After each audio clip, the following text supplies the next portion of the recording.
네, 고성국 칼럼. 미국의 탄핵 반대 행동이 시작됐다. 네, 굉장히 중요한 정말로 결정적인 어떤 지렛대가 될 수도 있는 사건이 미국에서 벌어졌습니다. CPEC이라는 행사가 4일 동안 열렸습니다. 2025 보수정치 행동회의. 보수정치 행동회의. 여기에 마지막 날인 어제 트럼프 대통령이 직접 참석했습니다. 이 자리에서 트럼프 대통령은 앞으로 4년 동안 임기 동안 열심히 싸울 것이다. 싸움은 아직 시작도 안 됐다. 이렇게 선언했어요. 이 행사장에서는 한국의 탄핵 정국에 대한 발언들이 쏟아졌습니다. 프레드 플라이츠 미국 우선주의 정책연구소 부소장은 북한, 중국이 한국의 민주주의와 아시아 태평양 지역의 안보를 해치고 미국을 이 지역에서 축출하려 한다. 한국의 부정선거 문제는 더 큰 안보 도전의 일부다. 고든창 변호사는 한국의 좌파 진영이 윤석열 대통령을 제거하고 정권을 장악하려 하고 있다. 모르스탄 한국계 인사는 한국의 민주주의가 강탈당하고 파괴당하는 것을 결코 용납해서는 안 된다. 트럼프 대통령의 핵심 측근 스티븐 배너는 중국 공산당의 개입 속에 우리의 동맹인 한국이 위기라는 것을 정확하게 인식해야 한다. 트럼프가 상황이 정리되는 대로 조치를 취할 것이다. 트럼프 대통령은 어제 행사에서 조금 전에 제가 전해드린 고든창 변호사를 당신이 말하는 거의 모든 것에 내가 동의한다고 공개적으로 발언을 했습니다. 트럼프 대통령은 CPEC에서 연설을 하던 도중에 그 CPEC 대회에 참석한 외국 정상들을 소개하고서 바로 고든창 변호사를 잠깐 일어서라고 하면서 소개를 했어요. 훌륭한 인사다라고 하면서 나는 당신이 말하는 거의 모든 것에 동의한다 그랬어요. 자, 그럼 고든창 변호사가 뭘 얘기했느냐. 한국과 관련해서 고든창 변호사는 한국에선 좌파 세력이 윤석열 대통령을 제거하고 정권을 장악하려고 하고 있다. 이를 막고 있는 것은 이 추운 날에도 좌파 세력에 맞서 싸우는 보수주의자들이다. 지금 대한민국의 존속이 위태롭다. 이 위기는 12월에 윤석열 대통령 탄핵에서 비로소 시작된 것이 아니라 2020년 4월 선거 때부터 시작됐다. 2020년 4월 총선에서 중국이 중국산 서버 장비를 이용해 조작했다는 주장이 그동안 지속적으로 제기되어 왔으나 검증되지 않았다. 또 지금 더불어민주당을 장악하고 있는 더불어민주당이 국회를 장악하고 대통령 탄핵을 몰아붙이고 있는데 더불어민주당은 그냥 평범한 정당이 아니다. 더불어민주당은 베이징이 중국이 한국 사회에 침투해 한국 선거 결과를 좌지우지하도록 허용하고 있다. 이 더불어민주당을 이끄는 이재명은 공산주의 친화적이고 중국의 친화적이고 북한의 친화적이다. 문재인보다 더 위험하고 더 반미적인 자다. 이게 고든창 변호사의 연설이에요. 평소의 주장입니다. 이것을 트럼프 대통령이 훌륭한 인사라고 일으켜 세워서 인사를 시키면서 나는 고든창 변호사의 거의 모든 주장에 동의한다고 했어요. 이재명이가 정권 탈취하기 위해서 윤석열 대통령을 탄핵하고 그렇게 해서 이재명이가 대통령이 되려고 그러는데 저 이재명이는 문재인보다 더 위험한 자고 더 사악한 자고 더 중국과 친화적이고 더 북한과 친화적이다. 더 반미적이다. 우리는 이 사태를 그냥 보고 있어서는 안 된다. 이 고든창 변호사의 거의 모든 주장에 트럼프가 동의한다는 거예요. 그런가 하면 모스탄, 한국 이름으로는 단현명이라고 합니다. 이 법학교 교수인데 이재명을 겨냥해서 이렇게 연설했습니다. CPEC 회의에서. 이재명은 북한, 중국 공산당과 협력하고 있고 여러 범죄 혐의를 받고 있다. 이재명이가 대선 출마 자격 박탈을 막기 위해서 윤석열 대통령을 먼저 제거하려고 시도하고 있다. 자유와 민주주의를 사랑하는 미국인들은 이 문제를 방관해서는 안 된다. 우리 정부와 미국 국민이 동맹인 대한민국과 윤석열 대통령과 함께 연대해야 할 상황이다. 네, 이 국민의힘 미디어 특위 진짜뉴스 발굴단이 조금 전에 제가 전해드린 모스탄 전 대사 교수의 연설문 전문을 확보를 했는데, 그 연설문 전문에 보면 이런 대목들이 나와 있습니다. 지금 대한민국은 절벽 끝에 서 있습니다. 한국의 민주주의는 수십 년 동안 경험하지 못한 위기에 처해 있습니다. 미국을 사랑하고 미국과 강하게 연대했던 윤석열 대통령의 탄핵 절차가 진행 중이며 조기 탄핵될 위험에 처해 있습니다. 왜일까요? 그는 윤석열 대통령은 용기를 내어서 한국에서 문제가 발생하고 있다는 점을 지적했기 때문입니다. 그동안 많은 선거 부정의 징후들이 있었기 때문입니다.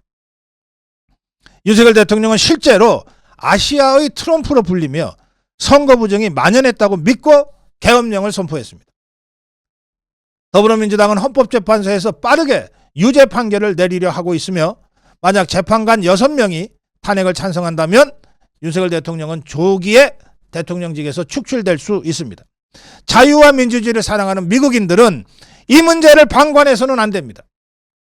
이는 우리 정부와 국민이 동맹인 대한민국과 윤석열 대통령과 함께 연대해야 할 상황입니다.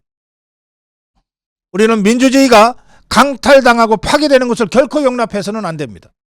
한국전쟁에서 5만 명의 미국인이 희생된 이유가 헛되지 않도록 해야 합니다. 미국을 사랑하고 미국과 긴밀하게 연대하는 윤석열 대통령이야말로 그 중심에 서야 합니다. 헌법재판소에서 계엄 선포의 정당성을 입증받고 대통령직으로 복귀할 수 있어야 합니다.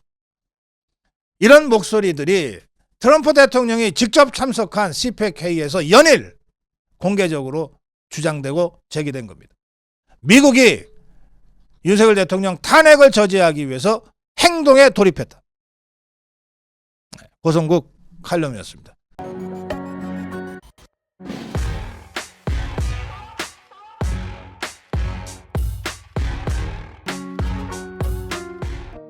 고성국 칼럼입니다. 3.1절 집회, 대한민국의 운명을 가른다. 오늘 아시아투데이는 일면 전면 탑 기사로 3.1절 집회가 대한민국의 운명을 가른다고 기사를 썼습니다. 자유민주주의 선진국으로 흥할 것인가, 아니면 망할 것인가. 3.1절 집회로 대한민국이 갈림길에 섰다. 헌법재판소의 그동안의 편파적인 탄핵 심판은 공정한 선거 기대를 하기 어렵게 만들고 있다. 더구나 홍장훈이, 곽종건이 등 내란을 주장했던 핵심 증인들이 완전히 그 진술들이 무너졌음에도 판결을 서두르고 있는 헌재를 보면 헌재 탄핵 심판의 결과를 낙관하기 어렵다. 이렇게 된 이유는 좌파 사법 카르텔이 법조계 전체를 장악하고 있기 때문이다. 그러나 아무리 그렇다고 해도 탄핵을 반대하는 국민의 함성을 헌법재판관들이 완전히 무시하지는 못할 것이다. 지금 우리는 제2의 건국을 위한 체제전쟁 중이다.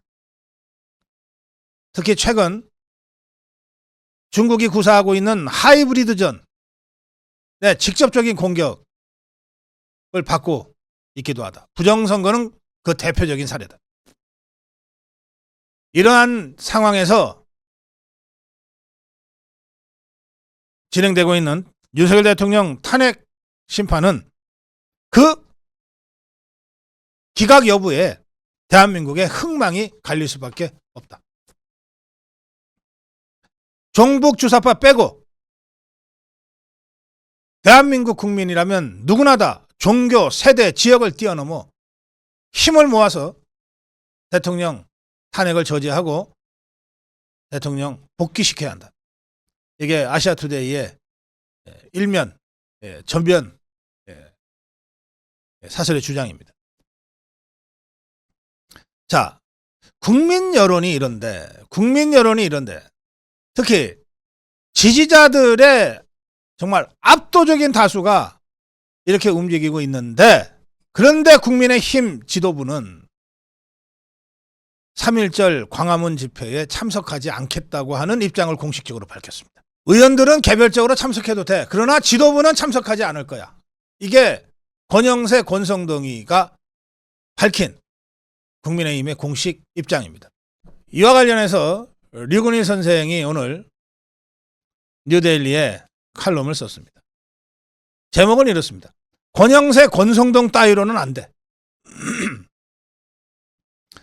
중도 타령하는 한동훈이, 오세훈이, 유승민이, 안철수 부리로도 안 돼. 이제는 한국의 자유우파 주류 세력이 전면적으로 세력 교체에 나서야 돼. 이런 주장입니다. 류근일 선생의 주장은 이렇습니다. 3.1절 총궐기를 계기로 한국 자유우파, 우파 주류 세력을 확 바꿀 때가 됐다.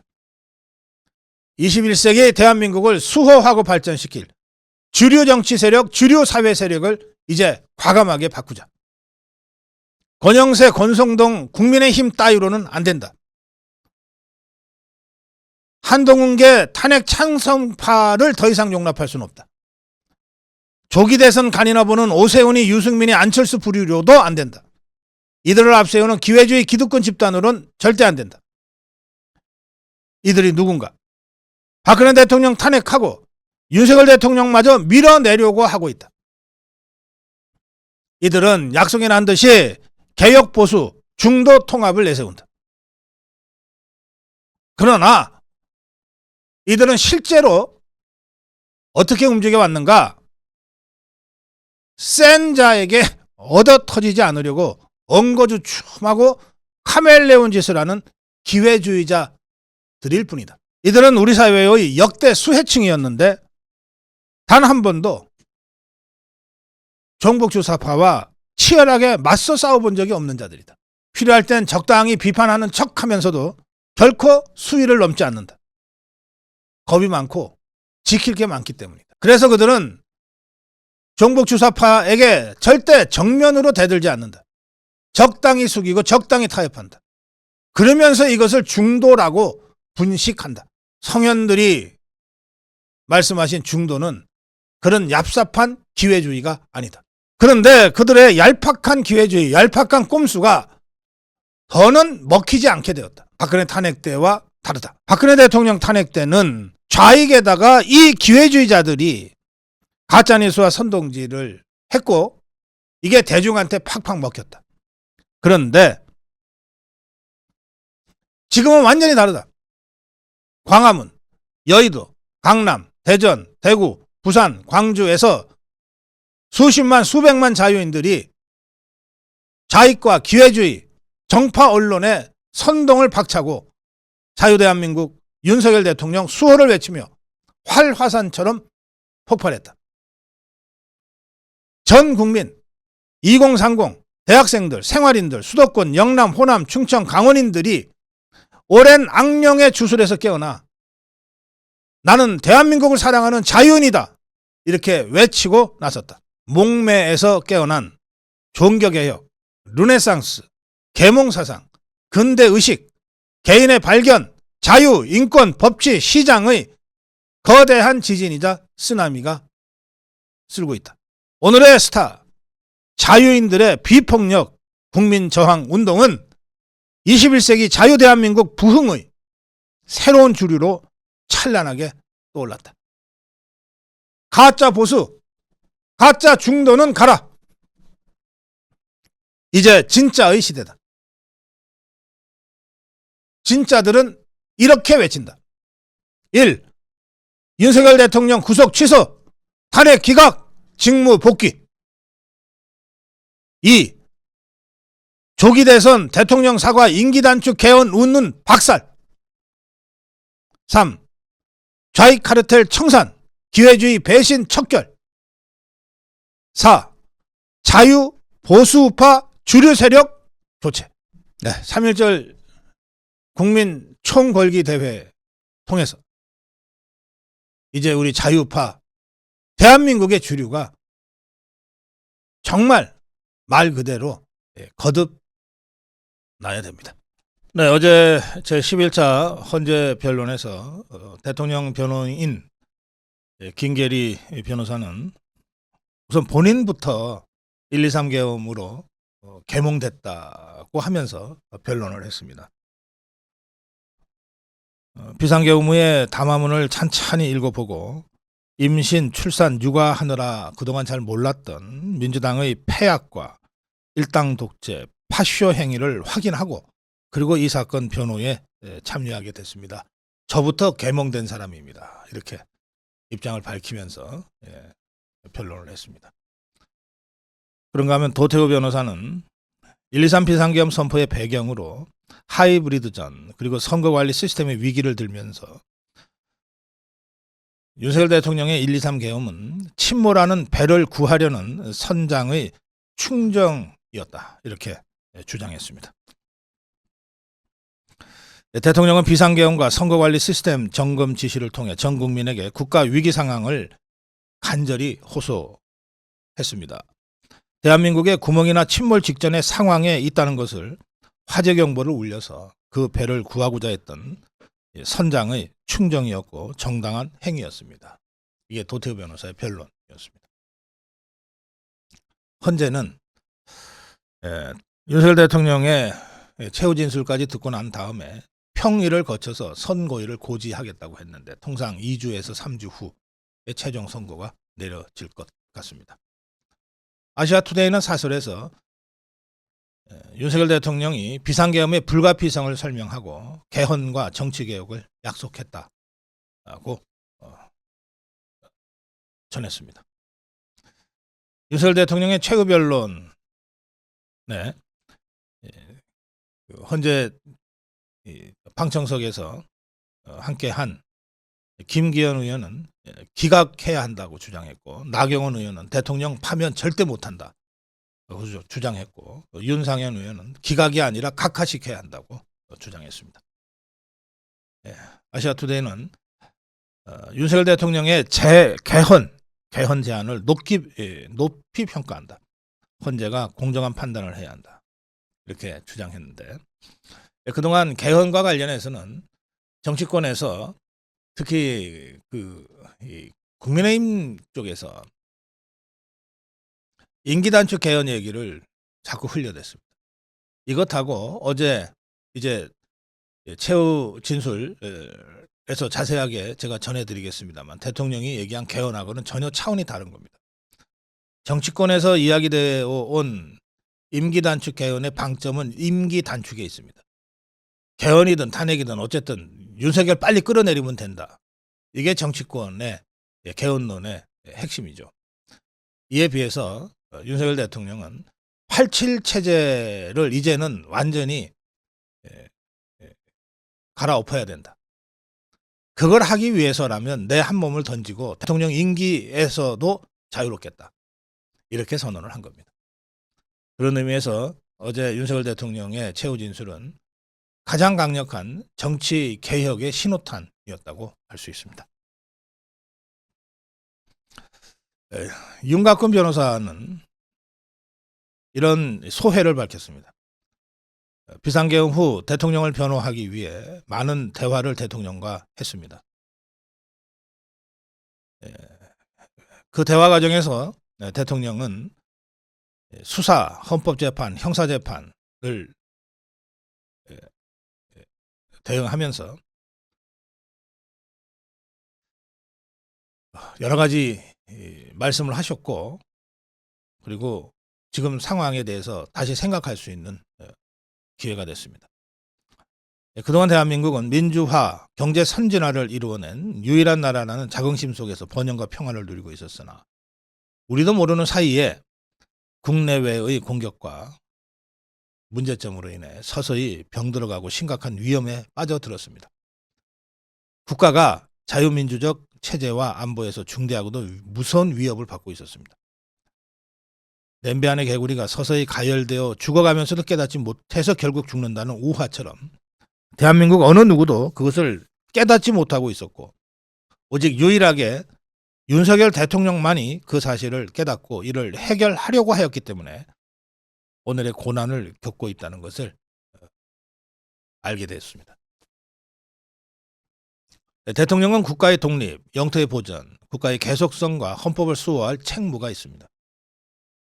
이렇듯 국가가 극심한 위기에 빠진 것으로 판단한 대통령은 대통령의 헌법상 책무를 다하기 위해 비상계엄을 선포했던 것입니다. 비상계엄이 선포되자 비로소 잠재되었던 대한민국의 문제점이 고스란히 노정되어 외부로 알려지고 국민들이 알게 됐습니다. 드디어 진실을 알게 된 국민들이 대통령의 진정성을 이해하고 지지하며 탄핵반대 대규모 집회가 전국적으로 이어졌습니다. 2030 청년 세대까지 일어나 대학에서도 탄핵반대 시국선언이 이어지고 있습니다. 비상계엄 선언 후 드러난 대한민국의 실상은 혼돈과 무정부 상태입니다. 국무위원들은 책임을 회피하기 급급하고 국가기관은 체계 없이 업무를 집행하고 지휘감독 체계가 붕괴되었으며 국가기밀시설이 완전히 무방비로 노출되었습니다. 이제는 수습의 시간입니다. 이대로 방치한다면 무정부 상태가 지속되고 국가위기 상황이 더욱 심화되어 자유민주적 기본 질서와 시장경제 질서는 완전히 무너질 것입니다. 한미일 안보동맹의 해체로 인한 안보위기도 초래될 것이며 지식 자본의 유출로 인해 대한민국이 이류국가로 전락할 것이 명약관화합니다. 대한민국의 위기를 정확하게 진단했던 대통령으로 하여금 문제를 해결하고 결자 해지할 수 있도록 국가의 무질서와 위기를 극복할 기회가 주어져야 합니다. 탄핵 심판을 통해 대한민국의 이 기막힌 현실에 공감해 주시고 대통령의 진심을 이해하며 감춰진 진실에 눈을 뜨고 일어나 주신 국민 여러분께 다시 한번 감사드립니다. 이런 소회를 밝혔습니다. 윤석열 대통령의 최후 진술 전문을 여러분과 함께 읽어보겠습니다. 존경하는 헌법재판관 여러분, 사랑하는 국민 여러분, 작년 12월 3일 비상계엄을 선포한 후 84일이 지났습니다.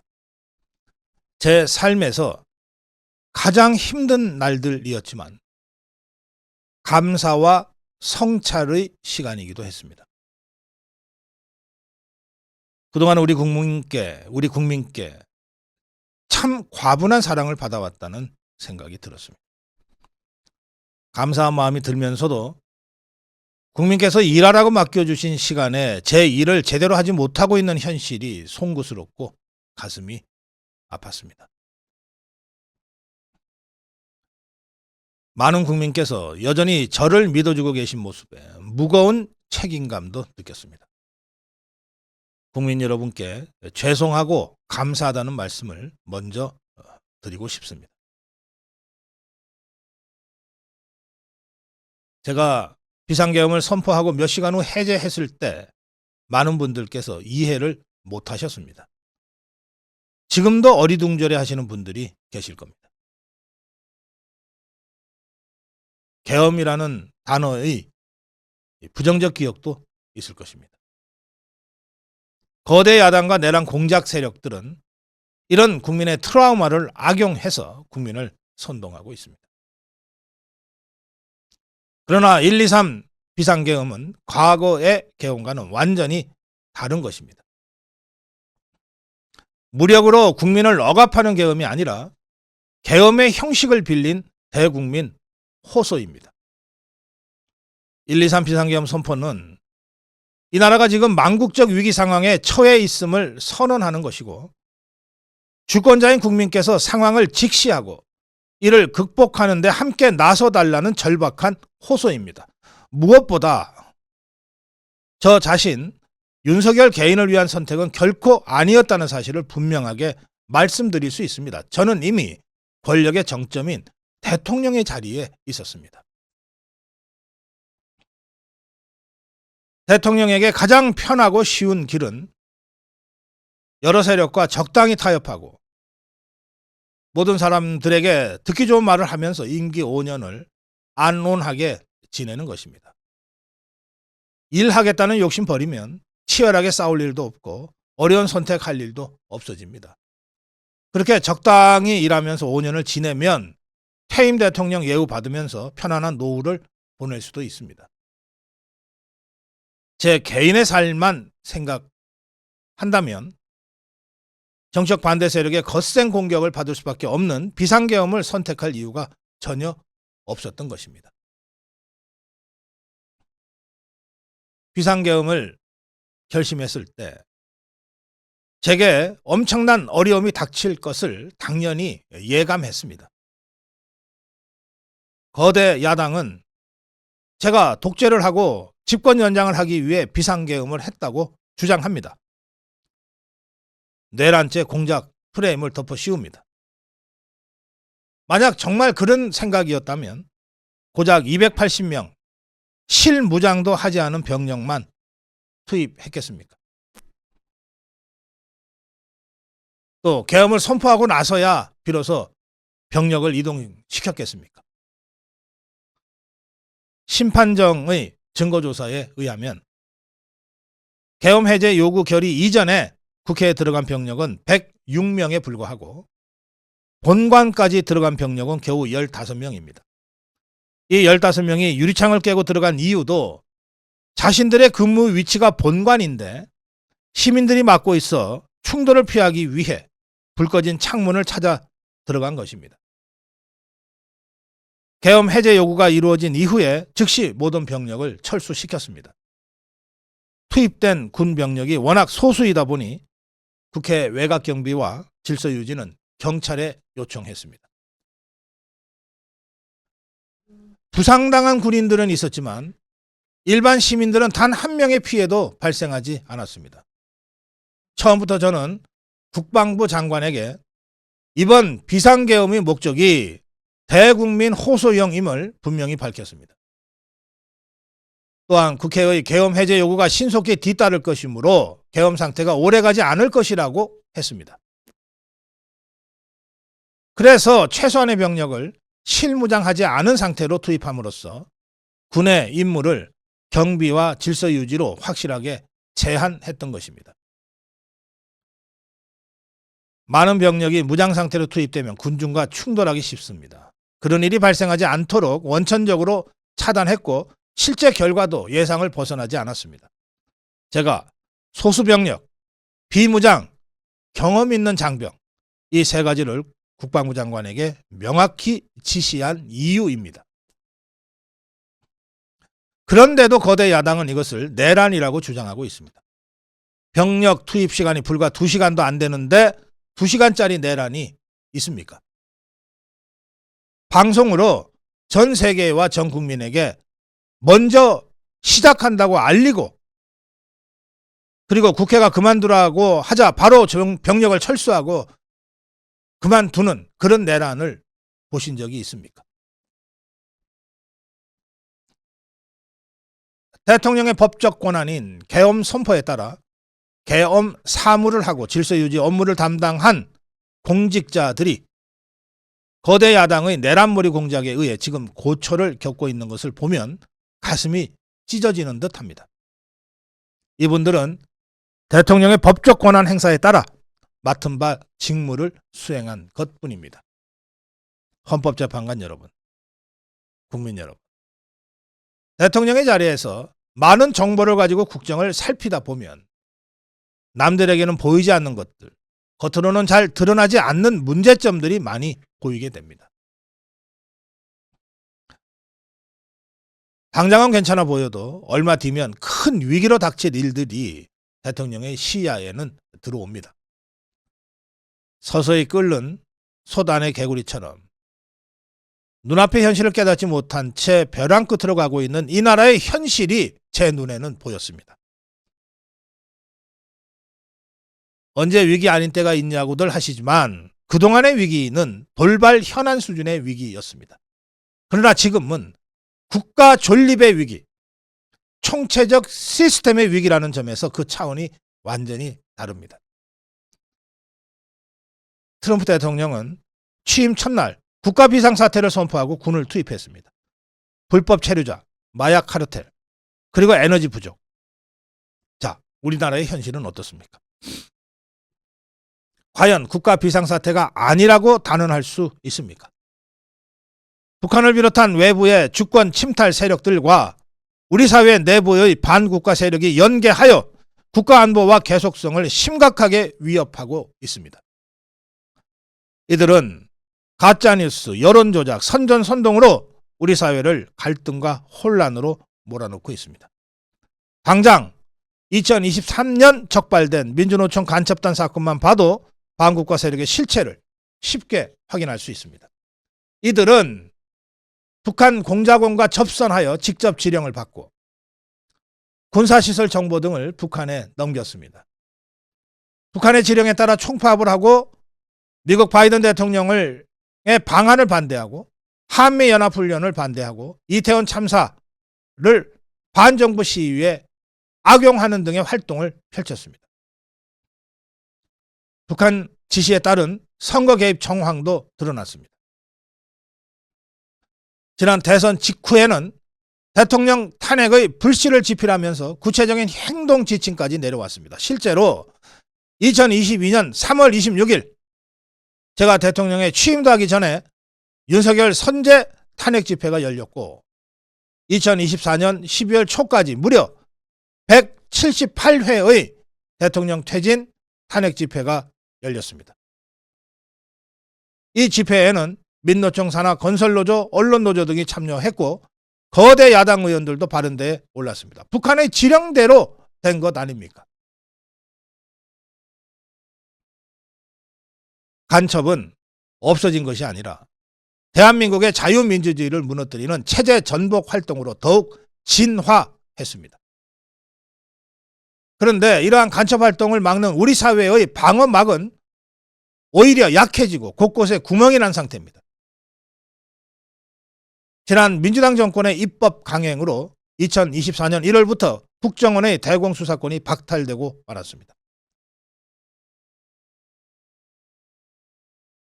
수사기관이 애써 간첩을 잡아도 재판이 장기간 방치되는 상황이 계속 발생하고 있습니다. 현재 재판이 진행 중인 간첩 사건이 민주노총 간첩단 사건, 창원 간첩단 사건, 청주 간첩단 사건, 제주 간첩단 사건 등 4건이나 됩니다.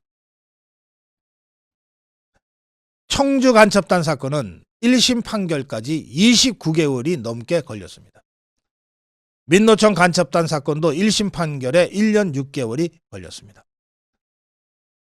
창원 간첩단 사건은 2년 가까이 재판이 중단되고 있고 제주 간첩단 사건도 1년 10개월째 재판이 파행 중입니다. 이들은 모두 석방된 상태입니다. 간첩을 잡지도 못하고 잡아도 제대로 처벌도 못하는데 이런 상황이 과연 정상입니까? 그런데도 거대 야당은 민노총을 옹호하기 바쁘고 국정원 대공 수사권 박탈에 이어 국가보안법 폐지까지 주장하고 있습니다.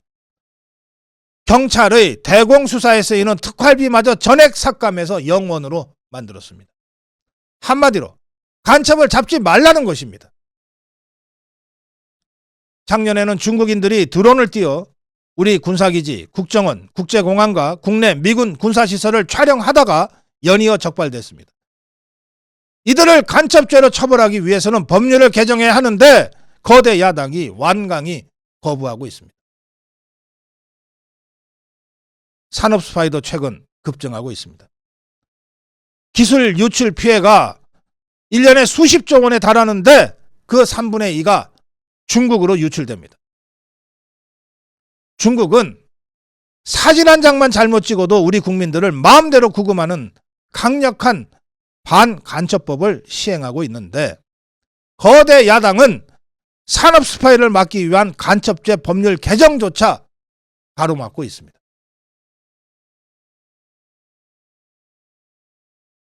방산 수출은 단순히 돈을 버는 것이 목적이 아닙니다. 수출 상대국과 전략적 연대를 강화하고 자유세계 많은 국가와 국방 협력을 이뤄서 우리의 안보를 튼튼하게 하는 것입니다. 이러한 방산 수출을 권장하기는커녕 방해하는 것이 과연 누구에게 도움이 되는 것입니까? 거대 야당은 우리 국방력을 약화하고 군을 무력화하는 데 앞장서고 있습니다.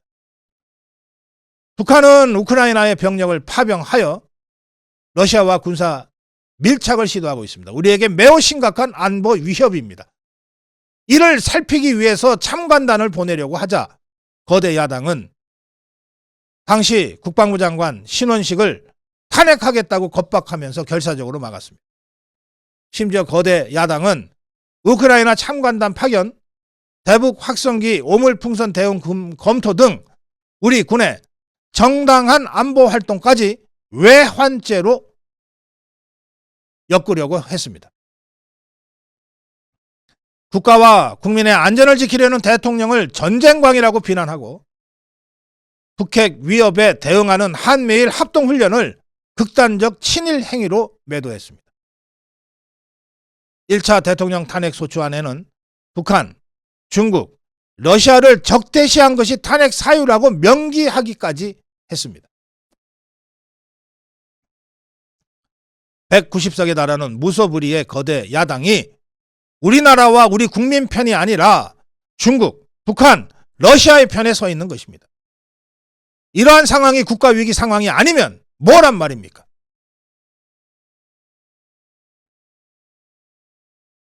거대 야당은 핵심 국방 예산을 삭감하여 우리 군을 무력화하고 있습니다. 거대 야당은 전체 예산 가운데 겨우 0.65%를 깎았을 뿐이라고 주장합니다. 하지만 그 0.65%가 어떤 예산인가가 중요합니다. 마치 사람의 두 눈을 빼놓고 몸 전체에서 몇 그램 안 나가는 눈알 2개밖에 뺀 거 없다라고 말하는 것과 같은 이야기입니다. 거대 야당이 삭감한 국방 예산은 우리 군의 눈과 같은 예산입니다. 북한 핵과 미사일 기지를 선제 타격하는 킬체인의 핵심인 정찰 자산 예산을 대폭 삭감했습니다. 핵심 전력인 지휘정찰 사업 예산을 2024년 대비 4,852억 원 삭감했고 전술 데이터링크 시스템 성능 개량 사업은 무려 78%를 삭감했습니다. 감시 정찰 자산이 없으면 아무리 좋은 무기도 무용지물입니다. 최근 북한의 드론 공격이 가장 큰 위협으로 대두되고 있는데 드론 방어 예산 100억 원 가운데 무려 99억 5,400만 원을 깎아서 사업을 아예 중단시켰습니다. 도대체 누구의 지시를 받아서 이렇게 핵심 예산만 딱딱 골라서 삭감했는지 궁금할 정도입니다. 민주당 정권은 국군 방첩사령부의 수사 요원을 2분의 1가량 대폭 감축해서 군과 방산에 대한 정보활동과 방첩활동에 심각한 타격을 준 바 있습니다. 또 과거 간첩사건과 연루된 인물을 국정원의 주요 핵심 간부로 발령내서 방첩기관인지 정보 유출기관인지 모를 조직으로 방치하기도 했습니다. 이런 상황이 겉으로는 멀쩡한 것처럼 보이지만 실질적으로는 전시나 사변에 못지않는 국가 위기 상황이라고 저는 판단하고 있습니다. 저는 자유민주주의 헌법 원칙, 국가 안보, 핵심 국익 수호만 함께 한다면 어떤 정치 세력과도 기꺼이 대화하고 타협할 자세가 되어 있는 사람입니다. 나라와 국민을 위한 일에 좌파, 우파가 어디 있습니까? 하지만 자유를 부정하는 공산주의, 공산당 일당 독재, 유물론에 입각한 전체주의가 다양한 속임수로 우리 대한민국에 스며드는 것만은 막아야 합니다. 이런 세력과 타협하고 흥정해서는 안 됩니다. 헌법재판관 여러분, 국민 여러분, 거대 야당은 제가 취임도 하기 전부터 대통령 선제 탄핵을 주장했고 줄탄핵, 입법 폭주, 예산 폭거로 정부의 기능을 마비시켜 왔습니다. 거대 야당은 이러한 폭주까지도 국회의 정당한 권한 행사라고 강변합니다. 그러나 국회의 헌법적 권한은 국민을 위해 쓰라고 부여된 것입니다. 자신들의 정치적 목적을 위해 정부 기능을 마비시키는데 그 권한을 악용한다면 이야말로 헌정질서를 붕괴시키는 국헌문란의 다름 아닙니다. 국회의원과 직원들의 출입도 막지 않고 국회 의결도 전혀 방해하지 않은 2시간 반짜리 비상개헌과 정부 출범 이후 2년 반 동안 줄탄핵, 입법, 예산 폭구로 정부를 마비시켜온 거대 야당 가운데 어느 쪽이 국헌을 문란하고 상대의 권능을 마비시키고 침해한 것입니까? 거대 야당은 국무위원은 물론이고 방통위원장, 검사, 감사원장에 이르기까지 탄핵하고 또 탄핵했습니다. 탄핵 사유가 되는지 여부는 전혀 중요하지 않았습니다. 심지어 거대 야당 대표를 노려봤다고 장관을 탄핵하기도 했습니다. 일단 탄핵해서 직무를 정지시켜 놓고 정작 헌재 탄핵 심판에서는 탄핵 사유를 변경하는 황당한 일도 반복해 왔습니다. 서울중앙지검장 등 검사들에 대한 탄핵 심판을 재판관 여러분께서 직접 진행하시지 않았습니까? 기자회견장에서 거짓말을 했다는데 실제로 그 기자회견장에 나오지도 않았습니다. 국정감사에서 허위 증언을 했다는데 정작 국정감사에 출석하지도 않았습니다. 기본적인 탄핵 사유조차 틀렸는데도 일단 직무부터 정지시키고 보는 것입니다. 이것이 과연 정상적인 일입니까? 거대 야당의 공직자 줄 탄핵은 정부의 기능을 마비시키는 차원을 넘어 헌정질서 붕괴로 치닫고 있습니다. 이태원 참사가 발생하자 거대 야당은 행안부 장관을 탄핵했습니다. 당시 북한이 민노총 간첩단에게 보낸 지령문에 이런 내용이 있습니다. 이번 특대형 참사를 계기로 사회 내부에 세월호 참사 진상규명투쟁 같은 정세 국면을 조성하는 데 중점을 두고 각계각층의 분노를 최대한 분출시켜라. 거대 야당은 북한 지령을 받은 간첩단과 사실상 똑같은 일을 벌인 것입니다. 이야말로 사회 갈등과 혼란을 키우는 선동 탄핵이라 할 것입니다. 거대 야당은 자신들의 당대표를 수사하는 검사들도 줄줄이 탄핵하고 서울중앙지검장까지 탄핵했습니다. 검사 탄핵은 그 자체로도 수사 방해이지만 검사 탄핵을 지켜보는 판사들에 대한 겁박이 되기 마련입니다. 거대 야당은 지난 정부의 이적 행위를 감사하던 감사원장까지 탄핵했습니다. 사드 배치 고의 지연 의혹 감사를 탄핵 사유로 포함시켰습니다. 이 사건은 민주당 정부의 안보라인 고위직 인사 4명이 주한 중국 대사관 무관에게 사드 배치 작전명, 작전 일시, 작전 내용 등 국가 기밀 정보를 넘겨준 간첩 사건입니다. 감사원은 이를 적발하고 검찰에 수사를 의뢰하는 등 감사 조치를 진행하였는데 이것이 탄핵 사유라는 것입니다. 자신들의 간첩 행위를 무마하기 위한 이적 탄핵이 아닐 수 없습니다. 헌법기관인 감사원장에 대한 탄핵은 그 자체로도 심각한 헌법 파괴 행위지만 이적 행위까지 탄핵으로 덮는 것을 보며 이야말로 자유민주주의를 무너뜨리는 망국적 위기 상황이라고 저는 판단했습니다. 거대 야당은 공직자를 무차별 탄핵 소추하고 소추인단 변호사 비용도 국민 세금으로 사용하지만 억울하게 탄핵 소추된 공직자들은 직무가 정지된 상황에서 자기 개인 자금으로 변호사 비용까지 조달해야 합니다. 정부 공직자들은 거대 야당의 이러한 폭거에 한없이 위축될 수밖에 없습니다.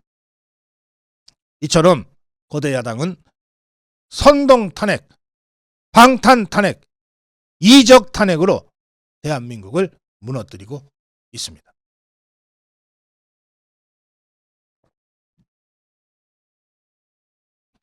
거대 야당은 대선이 끝나자마자 동조 세력과 연대하여 아직 취임도 하지 않은 대통령 당선자를 상대로 선제 탄핵 퇴진 운동을 벌이기 시작했고, 지난 2년 반 동안 오로지 대통령 끌어내리기를 목표로 공직자 줄탄핵, 입법과 예산 폭거를 계속해 왔습니다. 이것이 국헌문란이 아니면 도대체 어떤 것이 국헌문란 행위이겠습니까? 지금 우리나라는 제왕적 대통령이 아니라 제왕적 거대 야당의 시대입니다.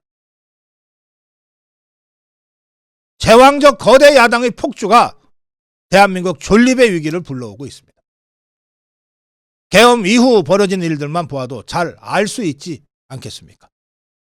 제가 정말로 제왕적 대통령이라면 공수처, 경찰, 검찰이 앞다퉈서 저를 수사하겠다고 나서고, 내란죄 수사권도 없는 공수처가 영장 쇼핑, 공문서 위조까지 해가면서 저를 체포할 수 있었겠습니까?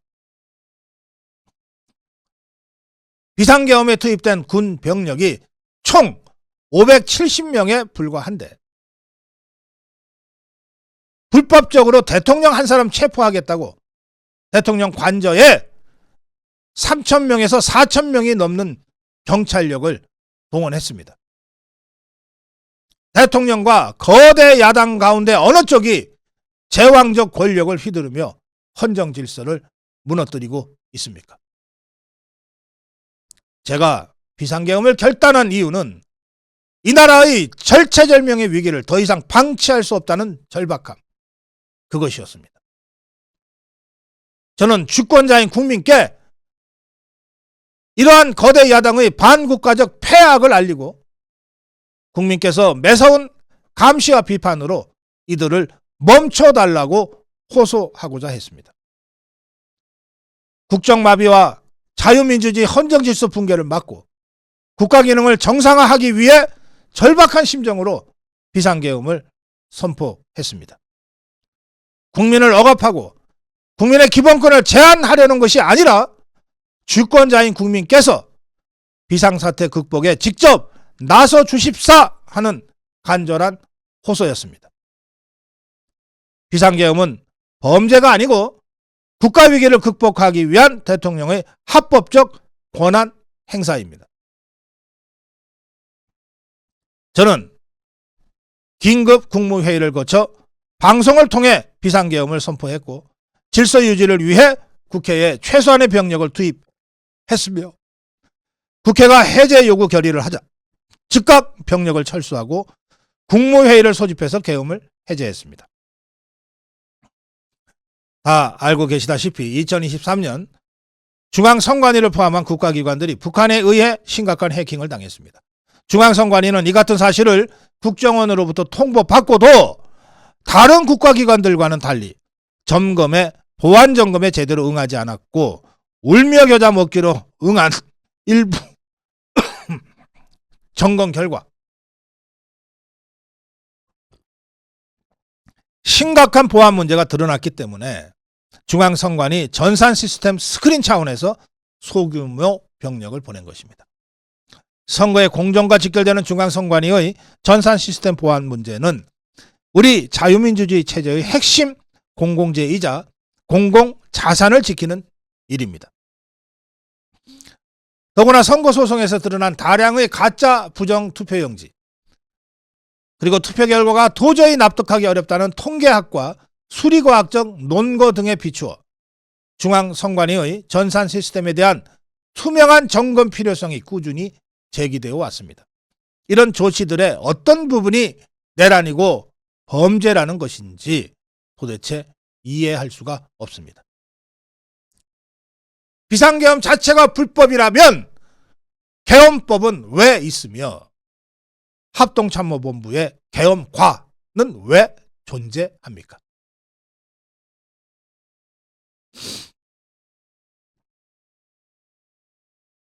저는 2021년 6월 29일 처음으로 정치 참여를 선언했습니다. 정치 참여를 선언하면서 국민께 드린 약속이 있습니다. 우리의 미래를 짊어질 청년들, 국가를 위해 희생한 분들, 산업화에 일생을 바친 분들, 민주화에 헌신하고도 묵묵히 살아가는 분들, 성실하게 세금을 내는 분들, 이런 국민이 분노하지 않는 나라를 만들겠다는 약속이었습니다. 거대 의석과 이권 카르텔이 나라의 주인 노릇을 하는 데 맞서 빼앗긴 주권을 되찾아 드리겠다고 국민 앞에서 다짐했습니다. 그날 이후 지금까지 단 한순간도 이 약속을 잊은 적이 없습니다. 대통령이 된 후 이 약속을 지키기 위해 쉼 없이 노력하고 또 노력했습니다. 무엇보다 국가 안보와 국민 안전을 지키는 제복 입은 공직자에 대한 처우 개선 추진이 보람된 일이었습니다. 작년에 30번이나 열었던 전국 순회 민생 토론의 기억도 많이 납니다. 국민의 어려움을 직접 듣고 많은 일을 현장에서 해결해 드리면서 국민과 같이 웃기도 하고 같이 울기도 했습니다. 다시 그렇게 일할 기회가 있을까? 마음이 아립니다. 1박 4일의 살인적 일정으로 미국에 가서 한미일 캠프 데이비드 선언을 발표했을 때는 정말 보람이 컸고 마음도 든든했습니다. 방산 수출에 물꼬를 트고 팀 코리아가 체코 원전 건설 사업에 우선 협상 대상자로 선정됐을 때는 뛸 듯이 기뻤습니다. 아쉬웠던 순간도 떠오릅니다. 기업과 국민에게 꼭 필요한 법안들은 하염없이 뒤로 밀어놓고 거부권을 행사할 수밖에 없는 위헌적 법안, 핵심 국익에 반하는 법안들이 야당 단독으로 국회에서 일사천리로 통과될 때는 정말 답답했습니다. 국방, 치안, 민생을 위해 꼭 필요한 아킬레스건 예산들이 삭감됐을 때는 막막한 심정이 들었습니다. 지금 저는 잠시 멈춰서 있지만 많은 국민, 특히 우리 청년들이 대한민국이 처한 상황을 직시하고 주권을 되찾고 나라를 지키기 위해 나서고 있습니다. 망국적 위기 상황을 알리고 헌법 제정 권력인 주권자들께서 나서 주시기를 호소하고자 했던 것이 비상계엄의 목적이었는데 이것만으로도 비상계엄의 목적을 상당 부분 이루었다고 생각합니다. 저의 진심을 이해해 주시는 우리 국민, 우리 청년들에게 진심으로 감사의 말씀을 드립니다. 제가 직무에 복귀하게 되면 나중에 또다시 계엄을 선포할 것이라는 주장도 있습니다. 터무니없는 이야기입니다. 계엄의 형식을 빌린 대국민 호소로 이미 많은 국민과 청년들께서 상황을 직시하고 나라 지키기에 나서고 계신데 계엄을 또 선포할 이유가 있습니까? 결코 그런 일은 없을 것입니다. 헌법재판관 여러분, 그동안 심판정에서 다루어진 쟁점들 가운데 두 가지 쟁점에 대해서만 간략하게 말씀드리고자 합니다. 우선 제가 국회의원을 체포하거나 본회의장에서 끌어내라고 했다는 것입니다. 정말 터무니없는 주장입니다. 이렇게 해서 도대체 뭘 어떻게 하겠습니까? 의원들을 체포해서 끌어내서 계엄 해제를 늦추거나 막는다 한들 온 국민과 전 세계가 지켜보고 있는데 그 다음에 뭘 어떻게 하겠습니까? 계엄 당일 국회의장의 발언대로 국회는 어디서든 본회의를 열어 계엄 해제를 의결할 수 있습니다. 계엄 사무를 담당할 주요 지휘관들이 비상계엄 직전에 어디에 있었는지 심판정 증거조사에서 다 드러났습니다. 장관 재가를 받아 지방 휴가를 가거나 부부 동반 만찬을 하거나 간부 만찬 회식을 하다가 계엄이 선포된 이후에야 국방부 장관으로부터 업무 지시를 받았습니다. 치밀하게 준비된 작전 계획이나 지침이 없었기 때문에 혼선과 허술함도 있었습니다. 제가 비상계엄을 선포한 이유는 오로지 주권자인 국민에게 국회의 망국적 독재로 나라가 위기에 빠졌으니 이를 인식하시고 감시와 비판과 견제를 직접 해 주십사 하는 것이었습니다. 의원을 체포하거나 끌어내라고 했다는 주장은 국회의 280명의 질서유지 병력만 계획한 상태에서 전혀 앞뒤가 맞지 않는 이야기입니다. TV 생중계를 보더라도 계엄 선포 후 얼마 지나지 않아서 이미 국회 경내와 본관에 수천 명의 국회 관계자와 민간인들이 들어왔습니다. 계엄 선포 후 1시간 30분이 지나서야 질서유지 병력이 도착하였고 국회 경내에 진입한 병력은 106명, 본관에 들어간 병력이 겨우 15명인데 이렇게 극소수 병력을 투입해놓고 국회의원을 체포하고 끌어내라는 게 말이 되겠습니까? 게다가 의결 정족수가 차지 않았으니 본회의장에 들어가서 의원들을 끌어내라고 했다는데 의결 정족수가 차지 않았으면 더 이상 못 들어가게 막아야지 끌어낸다는 것이 상식에 맞는 얘기입니까? 본관에 진입한 군인들은 본회의장이 어딘지도 몰랐다고 하지 않습니까? 무엇 하나 말이 되지 않습니다. 단 한 사람도 끌려나오거나 체포된 일이 없었습니다. 군인이 민간인에게 폭행당한 일은 있어도 민간인을 폭행하거나 위해를 가한 일은 단 한 건도 없었습니다. 실제로 일어나지도 않았고 일어날 수도 없는 불가능한 일에 대해 이런 주장을 하는 것은 그야말로 호수 위에 비친 달빛을 건져내려는 것과 같은 허황된 짓입니다. 거대 야당은 대통령의 헌법상 권한에 기해서 선포된 계엄을 불법 내란으로 둔갑시켜 탄핵소추를 선고시켰습니다. 그리고 헌법재판소 재판에서는 탄핵사유에서 내란을 삭제하였습니다. 그야말로 초유의 사기 탄핵이 아닐 수 없습니다. 내란이냐 아니냐는 판례에서 보듯이 실제 일어난 일과 진행된 과정에서 드러난 결과로 판단하는 것이고 누가 봐도 쉽게 바로 알 수 있어야 내란이라고 할 수 있는 것입니다. 야당과 소추단이 헌재심판 대상에서 내란을 삭제한 진짜 이유는 심리시간을 단축시키려는 것이 아니라 내란의 실체가 없었기 때문입니다.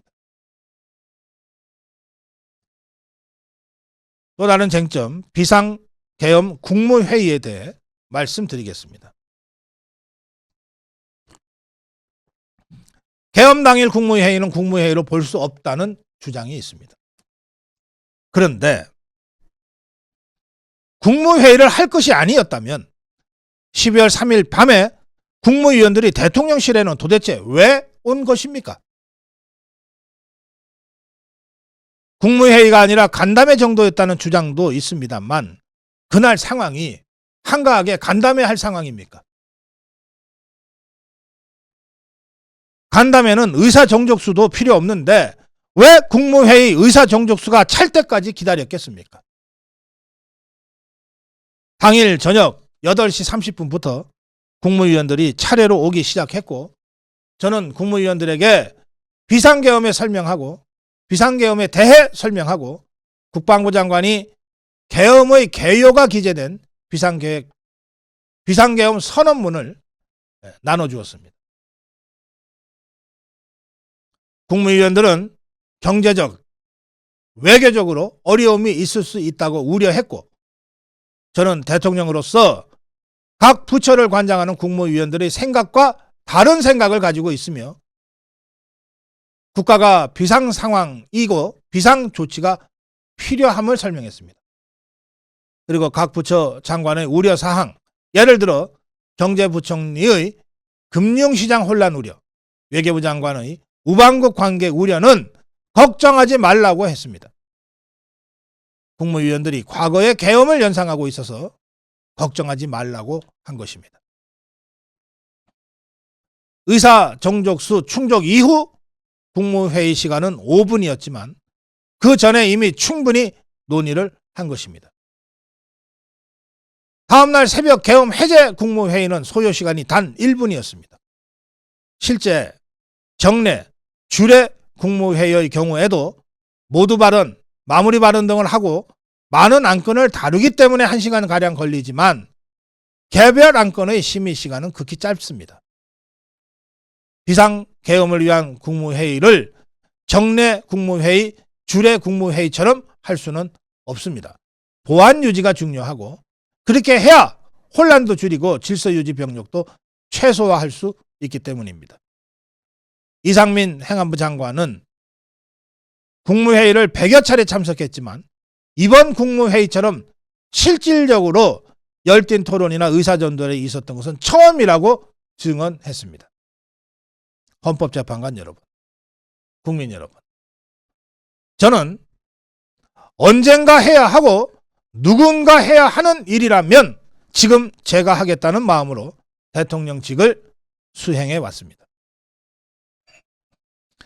그래서 임기 전반부 동안 역대 정부들이 표를 잃을까 봐 하지 못했던 교육, 노동, 연금의 3대 개혁을 중심으로 국정개혁 과제를 과감하게 추진했습니다. 30년 동안 지지부진했던 유보 통합의 첫걸음을 떼었고 늘봄 학교와 융복합 고등교육 그리고 지역산업과의 연계 강화를 위한 과감한 권한 이전 등 교육개혁의 기틀을 마련했습니다. 노사법치의 틀을 새롭게 세우고 4차 산업혁명 시대에 적응하기 위한 노동 유연화와 노동보호의 노동개혁 물꼬도 텄습니다. 국가적 난제였던 연금개혁도 역대 정부 최초로 방대한 수리분석과 심층 여론조사를 진행하였고 수용성이 높은 방안을 만들어서 국회에 제출했습니다. 어느 정권이나 임기 초기에는 선거 공약과 국정과제 이행이 우선이므로 정치개혁에는 신경 쓸 여력이 없었습니다. 그러다가 임기 5년이 금방 다 지나갔고 변화된 시대에 맞지 않는 87 체제가 여전히 유지되기에 이르렀습니다. 정치가 국민을 불편하게 만들고 정치가 국가의 발전을 가로막고 있습니다. 제가 직무에 복귀하게 된다면 먼저 87 체제를 우리 몸에 맞추고 미래 세대에게 제대로 된 나라를 물려주기 위한 개헌과 정치개혁의 추진에 임기 후반기를 집중하려고 합니다. 저는 대통령직을 시작할 때부터 임기 중반 이후에는 개헌과 선거제 등 정치개혁을 추진하겠다는 계획을 가지고 있었습니다. 현직 대통령의 희생과 결단 없이는 헌법 개정과 정치개혁을 할 수 없으니 내가 이를 해내자고 생각했던 것입니다. 자녀 임기에 연연해 하지 않고 개헌과 정치개혁을 마지막 사명으로 생각하여 87 체제 개선에 최선을 다할 것입니다. 대통령직에 복귀한다면 국민의 뜻을 모아 조속히 개헌을 추진하여 우리 사회 변화에 잘 맞는 헌법과 정치구조를 탄생시키는 데 신명을 다하겠습니다. 개헌과 정치개혁 과정에서 국민 통합을 이루는 데도 노력을 다할 것입니다. 국민 통합은 헌법과 헌법 가치를 통해 이루어지는 만큼 개헌과 정치개혁이 올바르게 추진되면 그 과정에서 갈라지고 분열된 국민이 통합될 것이라고 믿습니다. 그렇게 되면 현행 헌법상 자녀 임기에 연연해야 할 이유가 없고 오히려 제게는 크나큰 영광이라고 생각합니다.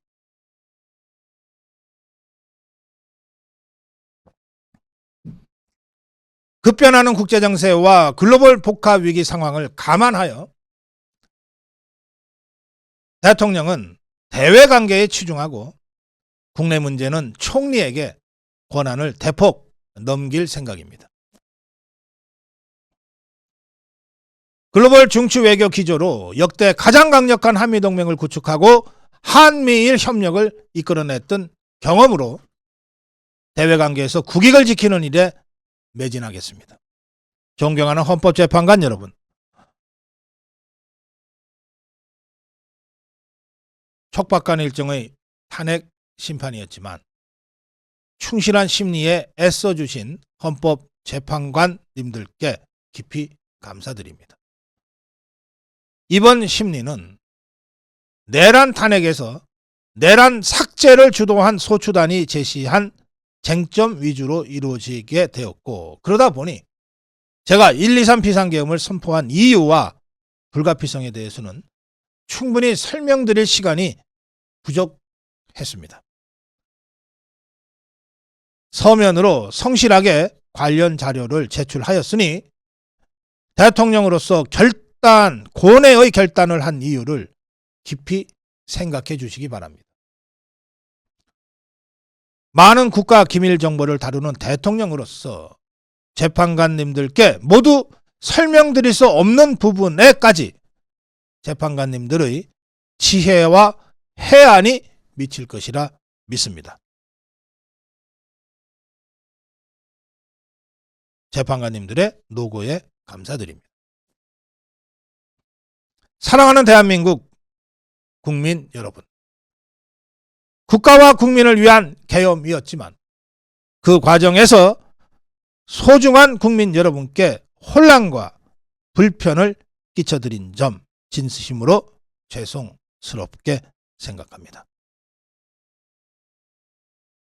또 저의 구속 과정에서 벌어진 일들로 어려운 상황에 처한 청년들이 있습니다. 옳고 그름을 떠나 너무나 마음이 아프고 미안합니다. 저는 대통령에 출마할 때 나라를 위해 목숨을 바치겠다고 결심했습니다. 지난 123 계엄과 탄핵소추 이후 엄동설안에 저를 지키겠다며 거리로 나선 국민을 보았습니다. 저를 비판하고 질책하는 국민의 목소리도 들었습니다. 서로 다른 주장을 하고 있지만 모두 대한민국을 사랑하는 마음이라고 생각합니다. 부족한 저를 지금까지 믿어주시고 응원을 보내주고 계신 국민 여러분께 진심으로 감사드립니다. 저의 잘못을 꾸짖는 국민의 질책도 가슴에 깊이 새기겠습니다. 새로운 대한민국으로 도약하는 디딤돌이 될 수 있도록 모든 노력을 다 하겠습니다. 감사합니다. 제가 한마디 더 할 것도 뺄 것도 없습니다. 대통령의 최후 진술 깊이 가슴에 새기시기 바랍니다. 저는 대통령의 최후 진술을 보고 탄핵 심판 기각을 확신하게 됐습니다. 그래서 마음이 편해졌습니다.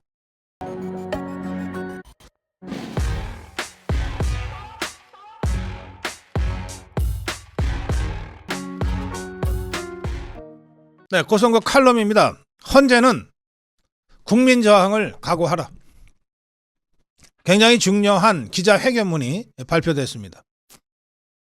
이 기자회견문은 자유민주시민회의의 김진웅 목사, 대한민국 바로세우기 국민운동본부 대국본이죠, 의장인 전광훈 목사, 그리고 세이브코리아의 손현보 목사, 그리고 탄핵을 반대하는 전한길 등 국민일동의 이름으로 발표된 겁니다.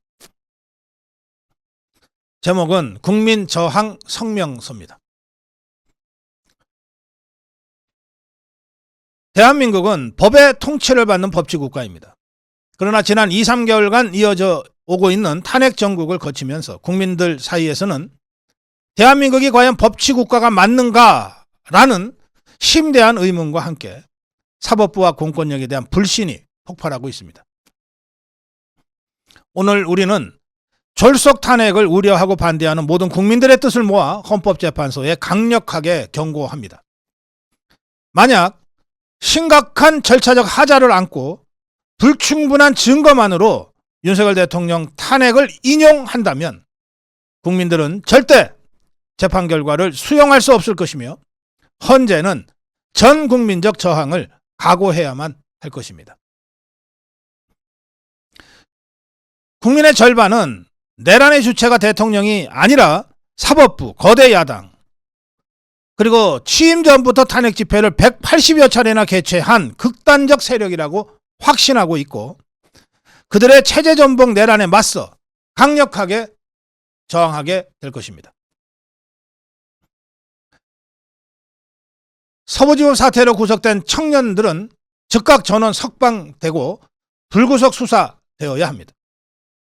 서울 서부지법이 불법 논란이 있는 영장을 발부했고, 그 영장에 의하여 대통령을 체포하고 구속하는 초유의 사태로 인해 우발적으로 일어난 사건으로 그 책임이 온전히 청년들에게만 있다고 할 수 없기 때문입니다.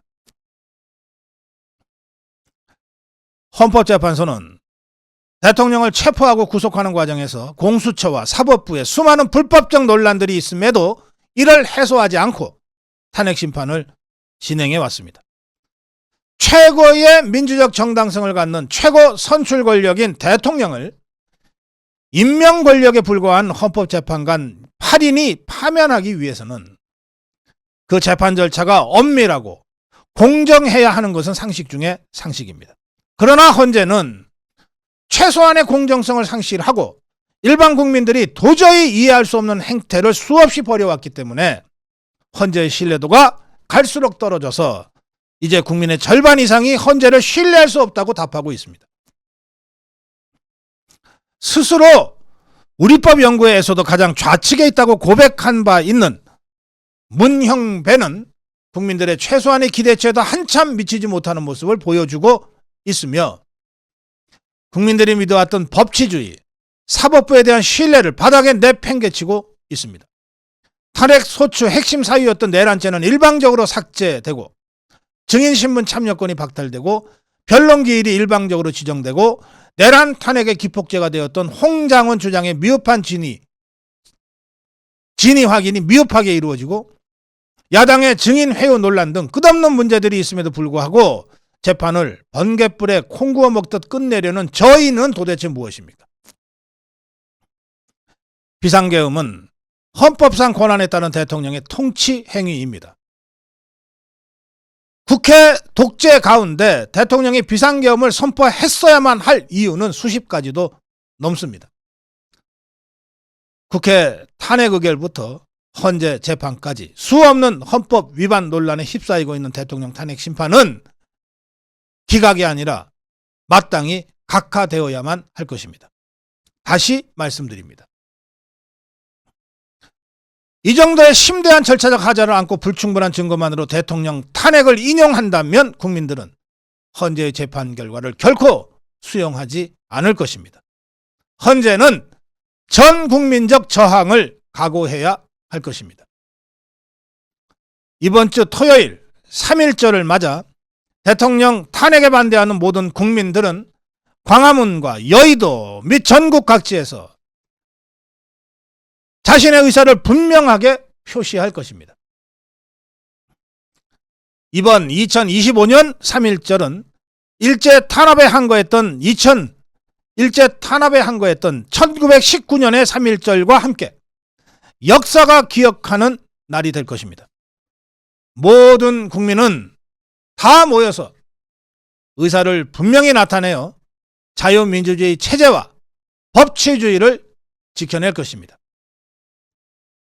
3.1절부터 전국민 태극기 개양 운동을 시작합시다. 대통령 탄핵 심판이 각하될 때까지 집집마다 태극기를 개양해 자유대한민국을 지키는데 다 함께 마음을 모읍시다. 네, 이런 국민 저항 성명서가 발표됐습니다. 이번 주 토요일입니다.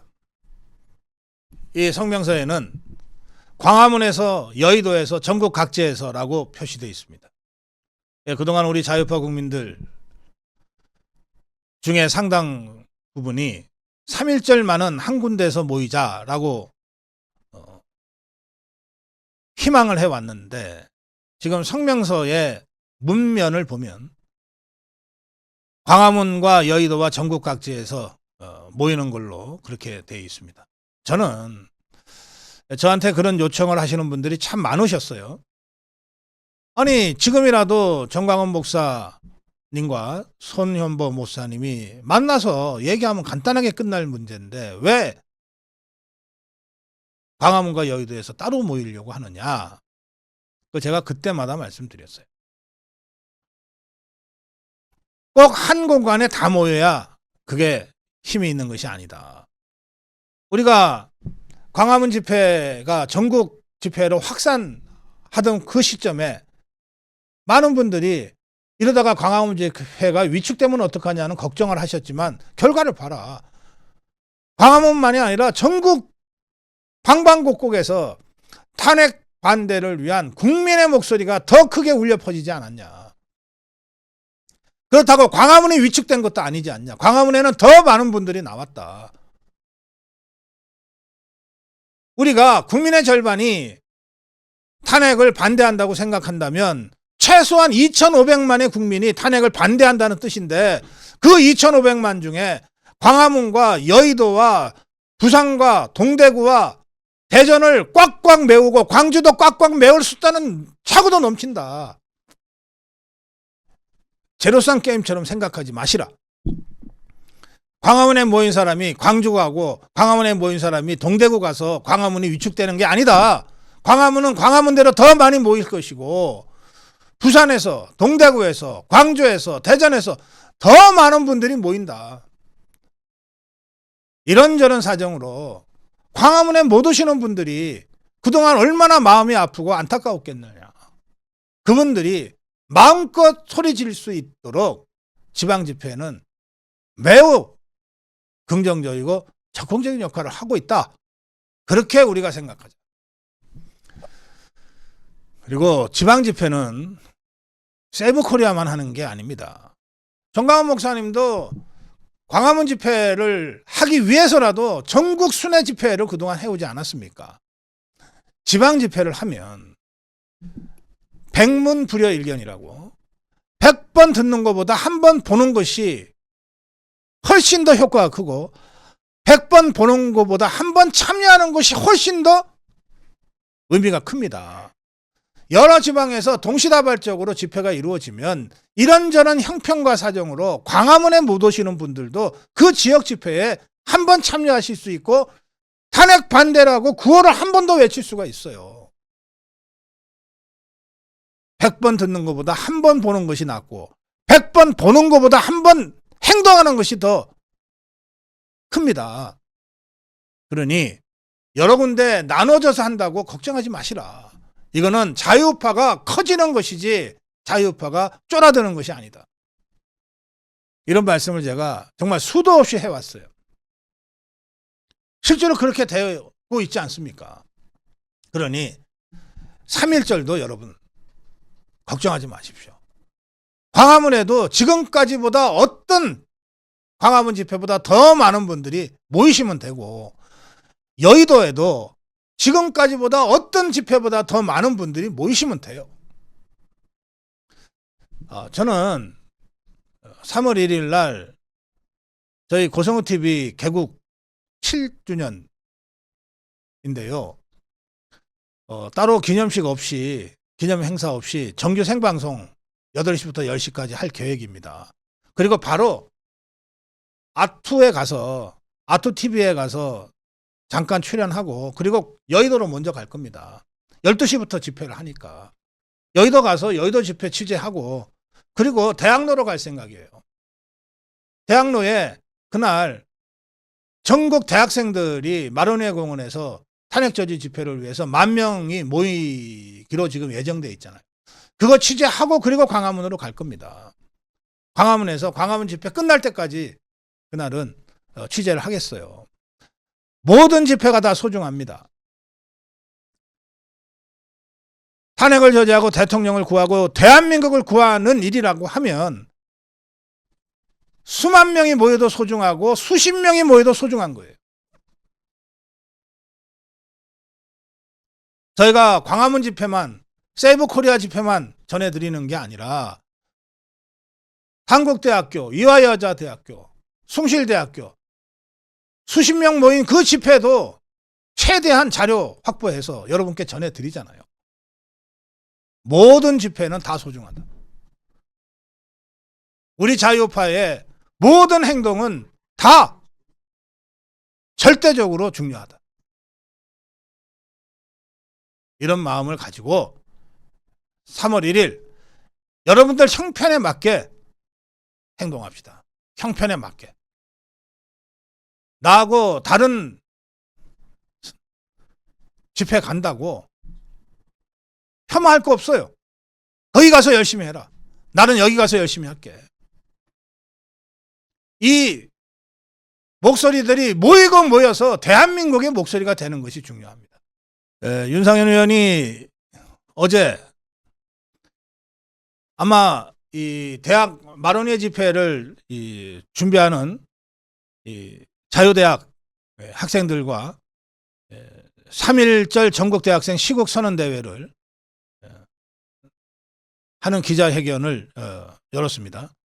서울대학교, 연세대학교, 고려대학교, 한양대학교, 이화여자대학교, 서강대학교, 인하대학교, 광주대학교, 경북대학교 학생들이 이 기자회견장에 직접 참석했어요.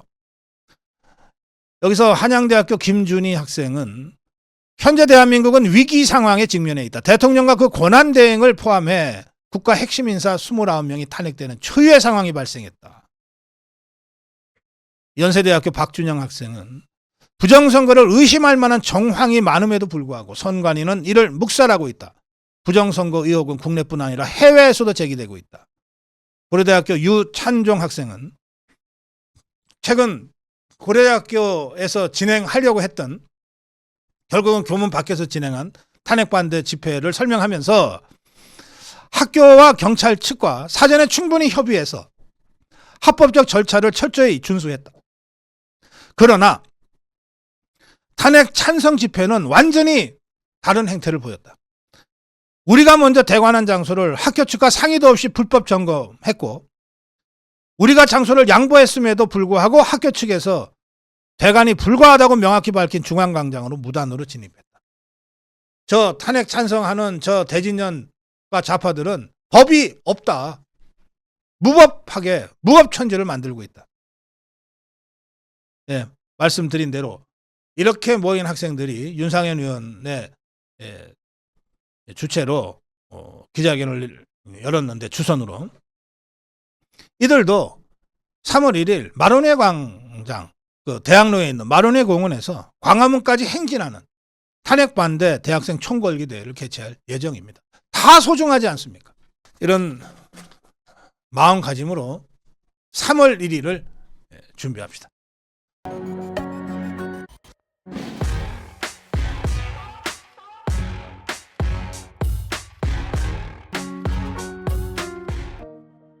고성국 칼럼입니다.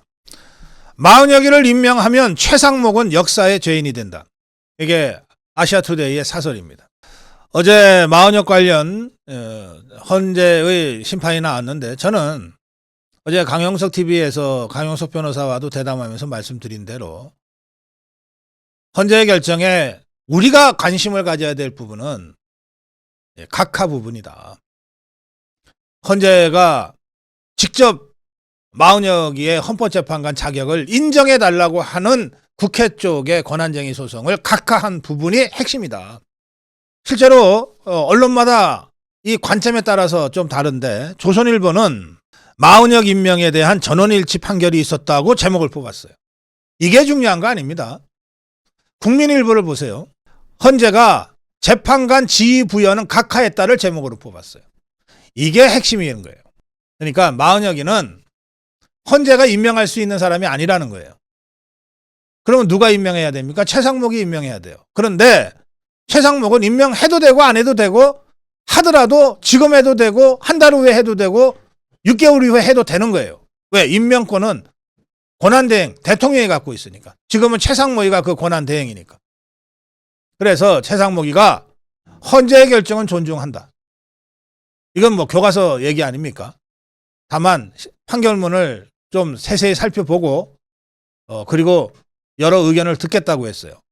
이건 최상목의 지금까지의 입장이에요. 그래서 판결 나자마자 최상목이가 오늘이라도 임명하면 어떡하냐고 다들 걱정하셨는데 그럴 일 없습니다.